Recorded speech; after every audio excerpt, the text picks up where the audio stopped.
Praise the Lord. Hallelujah. ഇന്ന് ജനുവരി 26 നമ്മുടെ നാട് റിപ്പബ്ലിക് ആയതിൻ്റെ ഓർമ്മ നമ്മൾ ആഘോഷിക്കുന്നു. ഒപ്പം തന്നെ ഇന്ന് നമ്മൾ ചിന്തിക്കുന്ന വിശുദ്ധൻ, നമ്മൾ ധ്യാനിക്കുന്ന വിശുദ്ധൻ വിശുദ്ധ വിൻസെന്റ് പള്ളോട്ടിയാണ്. വിൻസെന്റ് പള്ളോട്ടി എന്ന് കേൾക്കുമ്പോഴത്തേക്ക് മലയാളിയാണെന്നും ഈ പള്ളോട്ടി ഒരു വീട്ടുപേരാണെന്നും നിങ്ങൾ ആരും വിചാരിക്കരുത്. വിശുദ്ധൻ റോമിലാണ് ജനിച്ചത്. 1795 റോമിൽ ജനിച്ച ഒരു വിശുദ്ധനാണ് വിശുദ്ധ വിൻസെന്റ് പള്ളോട്ടി. പള്ളോട്ടിൻ സഭയുടെ സ്ഥാപകനാണ്. നിങ്ങൾ എത്ര പേര് വിശുദ്ധനെ പറ്റി കേട്ടിട്ടുണ്ട് എന്നെനിക്കറിയില്ല. കാരണം നമ്മുടെ നാട്ടിൽ വളരെ പ്രശസ്തരായ, നമ്മൾ കഴിഞ്ഞ ആഴ്ച കണ്ട സെബസ്ത്യാനോസിനെ പോലെയും അന്തോനിസിനെ പോലെയും അത്ര പ്രശസ്തനായ ഒരു വിശുദ്ധനല്ല നമ്മുടെ നാട്ടിൽ വിശുദ്ധ വിൻസെന്റ് പള്ളോട്ടി. ഒരു പക്ഷേ ചിലരെങ്കിലും ഈ വിശുദ്ധനെ പറ്റി ആദ്യമായിട്ടായിരിക്കും കേൾക്കുന്നത്. പക്ഷേ ദൈവത്തിന്റെ അനിതര സാധാരണമായ കൃപ കൊണ്ട് ചെറുപ്പത്തിൽ തന്നെ ദൈവ ആഭിമുഖ്യം പ്രകടിപ്പിച്ച വിശുദ്ധൻ. പീറ്റർ പോൾ എന്ന പിതാവിനും മരിയ എന്ന മാതാവിനും ജനിച്ച 10 മക്കളിൽ 6 മക്കളും ചെറുപ്പകാലത്ത് തന്നെ മരിച്ചുപോയി. ബാക്കി ഉണ്ടായിരുന്ന 4 മക്കളിൽ 3-മനാണ് വിശുദ്ധ വിൻസെന്റ്. അപ്പൻ ഒരു ബിസിനസ്സുകാരനായിരുന്നു. പക്ഷെ ഒരിക്കലും മോശമായ നെറികെട്ട ഒരു ബിസിനസ് അദ്ദേഹം നടത്തിയിട്ടില്ല. ന്യായമായ ലാഭം, മറ്റുള്ളവരെ സഹായിക്കുന്ന പ്രകൃതം, ഭക്തി, മറ്റുള്ളവരോടുള്ള കരുണ, സ്നേഹം ഇതെല്ലാം പ്രകടിപ്പിക്കുന്ന വളരെ നല്ലൊരു മനുഷ്യനായിരുന്നു അപ്പൻ. അപ്പന് ചേർന്ന ഒരു അമ്മ മരിയ. അപ്പം ഈ അപ്പന്റെയും അമ്മയുടെയും മാതൃക കണ്ടിട്ടാണ് ഈ കുട്ടിയായ വിൻസെന്റ് വളർന്നു വന്നത്. നമുക്ക് ചിന്തിക്കാം, പലപ്പോഴും നമ്മുടെ മക്കൾക്ക് നല്ല മാതൃകയാകുവാനായിട്ട് നമുക്ക് സാധിക്കുന്നുണ്ടോ? നമ്മുടെ മക്കൾക്ക് പലപ്പോഴും നമ്മൾ പറയും, അവനെ കണ്ടുപടി, അവളെ കണ്ടുപടി എന്നൊക്കെ പറയുമ്പോഴും എന്നെ കണ്ടുപടി എന്ന് പറയാനായിട്ട്, പഠിക്കെന്ന് പറയാൻ പറ്റിയ ഒരു മാതൃകയാകാനായിട്ട് നമ്മൾക്ക് സാധിക്കുന്നുണ്ടോ? ഇല്ലെങ്കിൽ നല്ല മാതൃകയായില്ലെങ്കിലും ഒരു ദുർമാതൃകയാകാതിരിക്കാൻ നമുക്ക് സാധിക്കുന്നുണ്ടോ എന്ന് ഇത്തരുണത്തിൽ ചിന്തിക്കുന്നത് നല്ലതായിരിക്കും. ചാവറേച്ചൻ പറയുന്നുണ്ട്, പലപ്പോഴും രാത്രിയിൽ ഞാൻ എഴുന്നേൽക്കുമ്പോൾ കാണുന്നത് മുട്ടുകുത്തി പ്രാർത്ഥിച്ചിരുന്ന എൻ്റെ അമ്മയാണ്. നമ്മളാരും എത്ര പേര് അങ്ങനെ ചെയ്യുന്നുണ്ടെന്ന് എനിക്കറിയത്തില്ല. അപ്പൊ ഈ കുട്ടിയായ ചാവറേച്ചൻ എഴുന്നേൽക്കുമ്പോഴെല്ലാം CMC സഭയുടെ സ്ഥാപകനായ ചാവറേച്ചൻ, ഞാൻ CMI കാരനാണ്. അപ്പം ഞങ്ങളുടെ സഭയുടെ സ്ഥാപകനായ ചാവറേച്ചൻ പലപ്പോഴും പറയുന്നതായിട്ട് കേട്ടിട്ടുണ്ട്, രാത്രി എഴുന്നേൽക്കുമ്പോൾ കാണുന്നത് രാത്രിയിൽ ഉണർന്നിരുന്ന് പ്രാർത്ഥിക്കുന്ന അമ്മയാണ്. അതുകൊണ്ട് എന്ത് സംഭവിച്ചു? ഈ കുട്ടി മാമോദിസയിൽ കിട്ടിയ ദൈവപ്രസാദം മരിക്കുന്നത് വരെ നഷ്ടപ്പെടുത്തിയിട്ടില്ല. അങ്ങനെ വളരുവാനായിട്ട് സാധിച്ചു. അപ്പൊ അങ്ങനെ മക്കൾക്ക് നല്ല മാതൃകയാകുവാനായിട്ട് നമുക്ക് സാധിക്കുന്നുണ്ടോ? ഈ കുട്ടിയുടെ പ്രത്യേകത ചെറുപ്പത്തിൽ തന്നെ പരിത്യാഗം, ദാനശീലം, അങ്ങനെ ഒത്തിരിയേറെ നന്മകളുടെ വിളനിലമായിരുന്നു. കിട്ടുന്നത് എന്തും എടുത്ത് മറ്റുള്ളവർക്ക് കൊടുക്കും. അദ്ദേഹത്തിന് കിട്ടിയ ഭക്ഷണം കൊടുക്കും, വസ്ത്രം കൊടുക്കും, പൈസ കൊടുക്കും, പുതപ്പ് കൊടുക്കും, കിടക്ക കൊടുക്കും. അങ്ങനെ കൊടുത്ത് കിടപ്പ് പോലും നിലത്തായെന്നാണ് ആ പുസ്തകത്തിൽ എഴുതി വെച്ചിരിക്കുന്നത്. വളരെയധികം പരിത്യാഗം, ഉപവാസം ഒക്കെയാണ്. ചെറുപ്പത്തിൽ തന്നെ ഭയങ്കരമായ ദൈവസ്നേഹത്തിന്റെ അരൂപി ഈ കുഞ്ഞ് പ്രകടിപ്പിച്ചിരുന്നു. ഒരു വികാരിച്ചനുണ്ട് അവിടെ, ഫാദർ ബെർണഡിനോ ഫസീനി. ഈ അച്ഛൻ ഈ കുട്ടിയെ ശ്രദ്ധിക്കുമായിരുന്നു. കുർബാനയ്ക്ക് വന്നിട്ട് ദീർഘനേരം പ്രാർത്ഥിക്കുന്ന കുട്ടി, കൃത്യമായിട്ട് കുമ്പസാരിക്കുന്ന കുട്ടി. കുമ്പസാരിക്കുമ്പോഴെല്ലാം ഒരിക്കൽ പോലും തന്നോട് കുമ്പസാരിക്കുന്ന ഈ കുട്ടി മാരകപാപത്തിൽ വീട് പോയിട്ടില്ല എന്ന് അച്ഛൻ അറിയാം. അപ്പൊ അച്ഛൻ ചെറുപ്പത്തിൽ തന്നെ ഓർക്കും, ഈ കുട്ടി തീർച്ചയായിട്ടും ഭാവിയിൽ ഒരു വിശുദ്ധനായി തീരും. ഈ അച്ഛന്റെ ഗൈഡൻസ് ജീവിതത്തിലുടനീളം ഈ കുട്ടിക്കുണ്ടായിരുന്നു. കുട്ടിയായി അദ്ദേഹം വളരുന്ന സാഹചര്യത്തിൽ പലപ്പോഴും അമ്മ ആ കുട്ടിയുടെ ഉടുപ്പ് കഴുകാൻ എടുക്കുമ്പം ഉടുപ്പിനകത്ത് പലപ്പോഴും രക്തക്കറകളുണ്ടായിരുന്നു. അമ്മയ്ക്ക് ഭയങ്കര ടെൻഷനാണ്.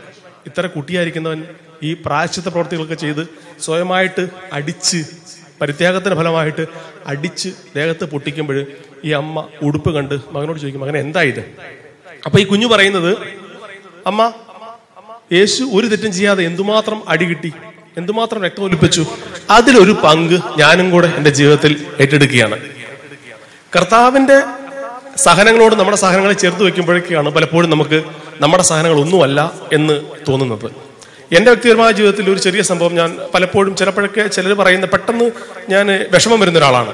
അപ്പൊ ചിലപ്പോഴൊക്കെ ആരെങ്കിലും എന്നെ വിഷമിപ്പിക്കുമ്പോഴത്തേക്ക് ചില വാക്കുകൾ കൊണ്ട്, ആരും എന്നെ അടിക്കാൻ വരത്തില്ലല്ലോ, അപ്പൊ വാക്കുകൾ കൊണ്ടുള്ള വിഷമമാണ് നമുക്ക് വരുന്നത്. അപ്പൊ ഈ വാക്കുകൾ കൊണ്ടുള്ള വിഷമം വരുമ്പോഴത്തേക്ക് പലപ്പോഴും പാഷൻ ഓഫ് ക്രൈസ്റ്റ് എന്ന് പറഞ്ഞ സിനിമയിലെ യേശുവിനെ അടിക്കുന്ന ഒരു രംഗമുണ്ട്. നിങ്ങൾക്ക് വേണമെങ്കിൽ ട്രൈ ചെയ്യാവുന്നതാണ്. ഞാൻ ആ രംഗം എടുത്തിട്ട് നോക്കും, എന്തുമാത്രം അടിയാണോ മനുഷ്യന് കിട്ടിയിരിക്കുന്നത്. അടിച്ച് പൊട്ടിക്കുകയാണ്, മാംസം ചെതറുകയാണ്, ആണികൾ വലിച്ച് പുറത്തേക്ക് എടുക്കപ്പെടുകയാണ്. ആർക്ക് വേണ്ടിയിട്ട്? നമുക്ക് വേണ്ടിയിട്ട്, ചെയ്യാത്ത ഒരു തെറ്റും ചെയ്യാത്ത കർത്താവ് ഇത്രയൊക്കെ വാക്കുകൾ അടിച്ച് ഫിസിക്കലായിട്ട് ടോർച്ചർ ചെയ്യപ്പെടുമ്പോഴത്തേക്ക് കേവലം ഒരു വാക്കിന്റെ പുറത്ത് എന്തെങ്കിലുമൊക്കെ വെറുതെ പറഞ്ഞതായിരിക്കും, അതിന്റെ പുറത്ത് നമ്മൾ എന്തുമാത്രമാണ് സങ്കടപ്പെടുന്നതെന്ന് ഓർക്കാറുണ്ട്. അപ്പോൾ പാഷൻ ഓഫ് ക്രൈസ്റ്റ് കാണുമ്പോഴത്തേക്ക് നമ്മുടെ സങ്കടങ്ങൾ തീർത്തും നിസ്സാരമാണെന്ന് നമുക്ക് തോന്നാറുണ്ട്. അത് കഴിഞ്ഞിട്ട് ഈ അമ്മ എന്നിട്ട് അച്ഛനോട് പറയും, വികാരിയച്ഛനോട് പറയും, അച്ഛാ ഈ കുട്ടിയുടെ ഇങ്ങനെ പരിത്യാഗമാണ്, അവൻ അടിച്ച് ദേഹത്തെല്ലാം പൊട്ടിച്ച് രക്തം വരാറുണ്ടെന്നൊക്കെ. അപ്പൊ അച്ഛൻ പറയും, ഒരു കുട്ടിയായിരിക്കെ അവൻ ഇങ്ങനെ ചെയ്യുന്നതെങ്കിൽ തീർച്ചയായിട്ടും അത് പരിശുദ്ധാത്മാവിന്റെ പ്രേരണ കൊണ്ടാണ് ആ കുട്ടി അങ്ങനെ ചെയ്യുന്നത്. അല്ലാതെ സാധാരണക്കാർക്ക് അങ്ങനെ അത്രയും പരിത്യാഗമൊന്നും എടുക്കാനായിട്ട് സാധിക്കുകയില്ല. പരിശുദ്ധാത്മാവ് പ്രേരിപ്പിക്കുന്നത് കൊണ്ടാണ് ആ കുട്ടി ഇത്ര ചെറുപ്പത്തിലെ ദൈവാഭിമുഖ്യത്തിൽ വളർന്നു വരുന്നത്. എല്ലാ കാര്യത്തിലും മിടുക്കനായിരുന്നു വിൻസെന്റ്. പക്ഷേ സ്കൂളിൽ പഠിക്കുമ്പോൾ ഒരു കാര്യത്തിൽ പുറകോട്ടായിരുന്നു, അത് പഠിക്കാൻ ഒരു മണ്ടനായിരുന്നു. അപ്പം ആ സ്കൂളിലെ അച്ഛന്മാർ നടത്തുന്ന സ്കൂളാണ്. മാതാപിതാക്കളെ വിളിച്ചിട്ട് പറഞ്ഞു, എല്ലാ കാര്യത്തിലും വിൻസെന്റ് മിടുക്കനാണ്, പക്ഷെ പഠിക്കാൻ അങ്ങോട്ട് പോരാ. അപ്പൊ എന്താ ചെയ്യുക?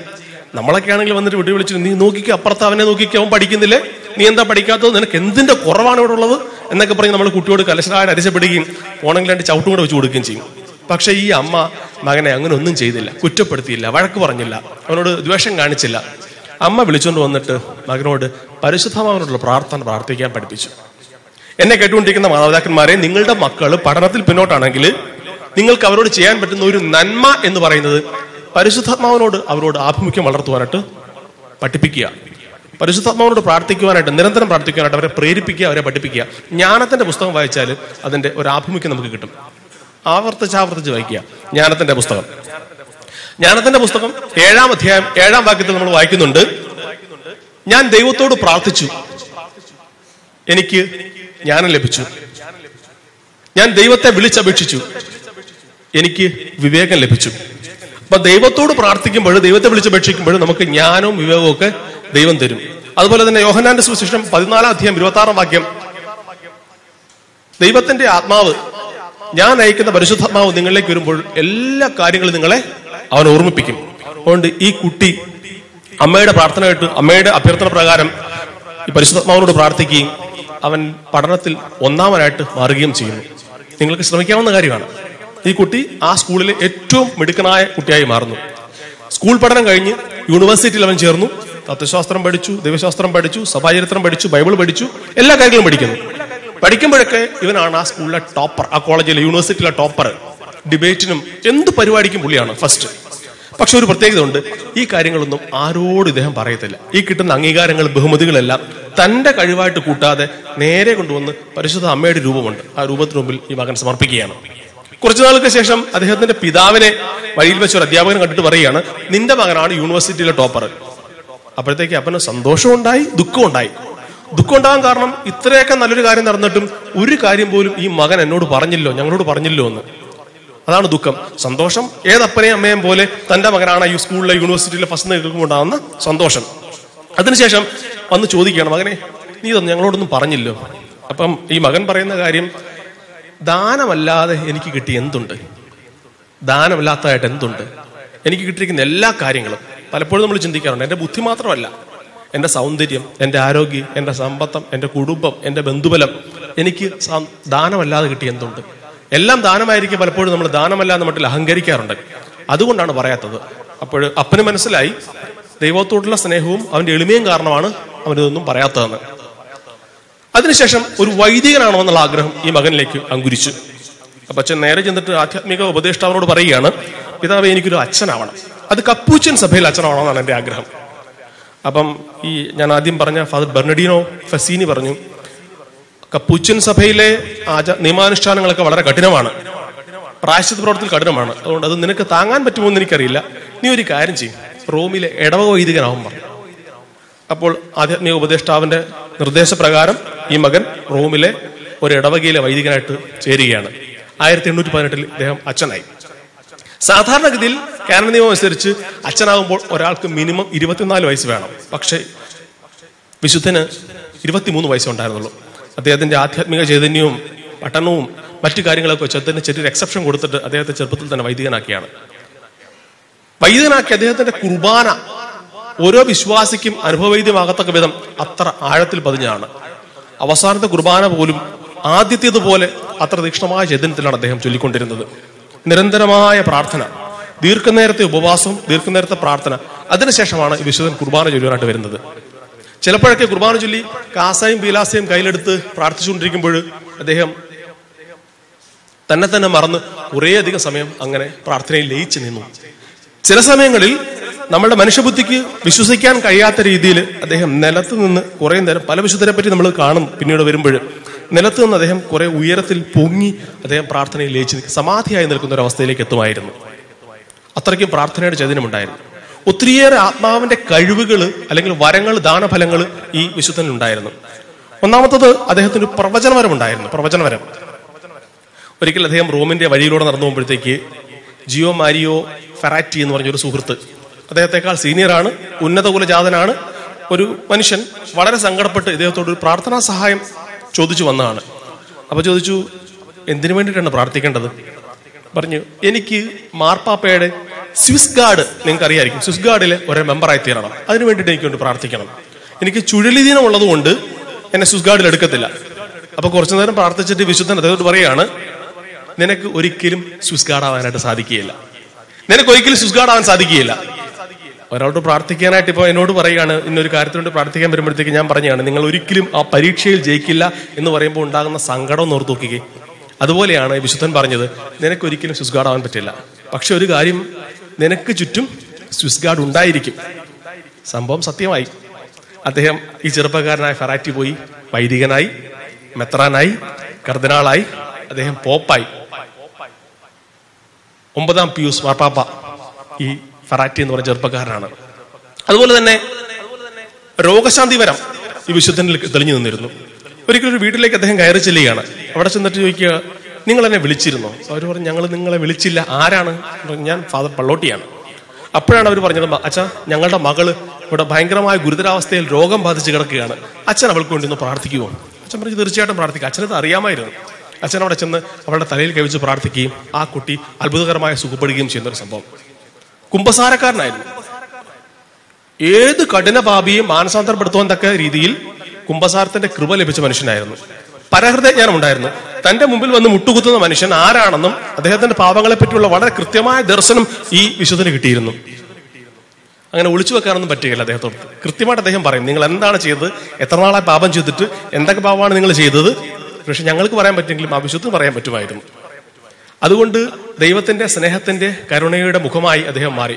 ആരെയും കുറ്റപ്പെടുത്താതെ, ആരെയും ദ്വേഷിക്കാതെ, ആരോട് പരിഭവം പറയാതെ അദ്ദേഹം പ്രാർത്ഥിക്കുമ്പോൾ അദ്ദേഹത്തിന്റെ പ്രഭാഷണത്തിന് ശേഷം കുമ്പസാരത്തിന്റെ നീണ്ട നിര ആൾക്കാർ അദ്ദേഹത്തോട് കുമ്പസാരിക്കാൻ വരുമായിരുന്നു. ചിലപ്പോൾ അത് രാത്രി വരെ നീണ്ടുപോകുന്ന രീതിയിൽ കുമ്പസാരം നീണ്ടുപോകുമായിരുന്നു. അതുപോലെ തന്നെ അദ്ദേഹത്തിന് ദ്വിതല സാന്നിധ്യം, ബൈലൊക്കേഷൻ, ഒരേ സമയത്ത് പലയിടത്ത് ആയിരിക്കുവാനായിട്ട് അദ്ദേഹം സാധിച്ചു. രണ്ടിടത്തൊക്കെ അദ്ദേഹം കണ്ട സംഭവങ്ങൾ ഉണ്ടായിട്ടുണ്ട്. കാര്യങ്ങൾ മുൻകൂട്ടി പറയുമായിരുന്നു. ദർശനവരം ഉണ്ടായിരുന്നു. ഒരിക്കലും അദ്ദേഹം കുമ്പസാരിപ്പിച്ചുകൊണ്ടിരിക്കുമ്പോഴത്തേക്ക് പെട്ടെന്ന് അദ്ദേഹം ഇങ്ങനെ മയങ്ങി പോകുന്ന ഒരവസ്ഥയിലേക്ക് അദ്ദേഹം കുമ്പസാരിച്ചുകൊണ്ടിരിക്കുകയാണ്. ഒരു സഹോദരൻ കുമ്പസാരിച്ചുകൊണ്ടിരിക്കുമ്പോഴത്തേക്ക് അദ്ദേഹം ഇങ്ങനെ ഒരു ട്രാൻസിലേക്ക് പോയി. അദ്ദേഹത്തിന് കയ്യിൽ നിന്ന് എന്തോ സാധനം താഴെ പോയി. കുറച്ച് കഴിഞ്ഞപ്പോഴത്തേക്ക് അദ്ദേഹം ഉണർന്നിട്ട് പറയുകയാണ്, നമുക്ക് ആഹ്ലാദിക്കാം, നമുക്കൊരു പാപ്പായെ കിട്ടിയിരിക്കുന്നു, മാർപ്പാപ്പയെ കിട്ടിയിരിക്കുന്നു. അപ്പോൾ ഈ കുമ്പസാരിക്കാൻ വന്ന ആൾ ചോദിച്ചു, ഇതാരാണ് മാർപ്പാപ്പ? കർദിനാൾ കാപ്പല്ലേരി എന്ന മാർപ്പാപ്പയുടെ പേര് പറഞ്ഞു. അപ്പോൾ ഇവിടെ കുമ്പസാരിക്കുന്ന ആൾ അത്ഭുതപ്പെട്ടു. അതായത് കുറേ ദൂരെ റോമിന്റെ മറ്റൊരു സ്ഥലത്ത് നടന്ന കാര്യം ഇവിടെ ഇരിക്കുന്ന ഈ വൈദികൻ എങ്ങനെ അറിഞ്ഞു എന്ന്. പക്ഷെ അദ്ദേഹത്തിന്റെ വിശുദ്ധിയെ പറ്റി അറിയാവുന്നതുകൊണ്ട് അവരാരും സംശയിച്ചില്ല. കുറച്ചു കഴിഞ്ഞപ്പോഴത്തേക്ക് പ്രഖ്യാപനം വന്നു, ഗ്രിഗറി മാർപ്പാപ്പയായിട്ട്, കർദിനാൾ കാപ്പല്ലേരി ഗ്രിഗറി മാർപ്പാപ്പയായിട്ട് തെരഞ്ഞെടുക്കപ്പെട്ട വസ്തുത. അദ്ദേഹത്തിന്റെ ജീവിതത്തിൽ ഒത്തിരിയേറെ അനുഭവങ്ങൾ അങ്ങനെയുണ്ട്. ആത്മാവിന്റെ എല്ലാ ഫലങ്ങളും ദാനങ്ങളും അദ്ദേഹത്തിന് ഉണ്ടായിരുന്നു. മരണത്തെപ്പറ്റി മുൻകൂട്ടി പറഞ്ഞുകൊണ്ട് 1850 ഈ വിശുദ്ധൻ മരിച്ചത്. മരിച്ച വർഷം തന്നെ അദ്ദേഹത്തിന്റെ മധ്യസ്ഥം വഴിയായിട്ട് ഒരു ചെരുപ്പുകുത്തിയുടെ ഭാര്യയ്ക്ക് ഒത്തിരി നാളായിട്ട് രോഗത്താൽ അസ്വസ്ഥയായിരുന്ന സ്ത്രീ പലരോട് പോയി ചികിത്സയ്ക്ക് നടത്തിയിട്ട് സാധിക്കാതെ ആ സ്ത്രീ ആ വർഷം തന്നെ സുഖപ്പെട്ടു. വിശുദ്ധനെ അടക്കി ഏകദേശം 100 വർഷത്തിന് ശേഷം 1949 ഈ വിശുദ്ധന്റെ കബറിടം പൊളിച്ചു നോക്കിയപ്പോഴത്തേക്ക് അത് അക്ഷയമായിട്ട് ഒരു കുഴപ്പവും കൂടെ അത് ഇൻടാക്റ്റ് ആയിട്ട് അതുപോലെ തന്നെ ഇരിക്കുന്നു. അതിനുശേഷം 1963 അദ്ദേഹത്തെ ജോൺ 23 മാർപ്പാപ്പ 2ാം ലത്തിക്കാൻ കൗൺസിലിന്റെ ഇടയ്ക്ക് വെച്ചാണ് അദ്ദേഹത്തെ വിശുദ്ധനായിട്ട് പ്രഖ്യാപിക്കുന്നത്. ഇന്നും അദ്ദേഹത്തിന്റെ അഴുകാത്ത അക്ഷയമായ ശരീരം റോമിലെ ഒരു ദേവാലയത്തിൽ സൂക്ഷിച്ചിട്ടുണ്ട്. സാൻ സൽവത്താറോ എന്ന് പറഞ്ഞ പള്ളിയിൽ സൂക്ഷിച്ചിരിക്കുകയാണ്. പല്ലോട്ടിയൻ സഭയുടെ സ്ഥാപകനായ വിശുദ്ധ വിൻസെന്റ് പല്ലോട്ടി ഈ സഭയിലൂടെ ലോകത്തിന്റെ വിവിധ ദേശങ്ങളിലേക്ക് കർത്താവിന്റെ വചനവുമായിട്ട് ആ സഹോദരന്മാർ ഇറങ്ങിച്ചെല്ലുന്നു.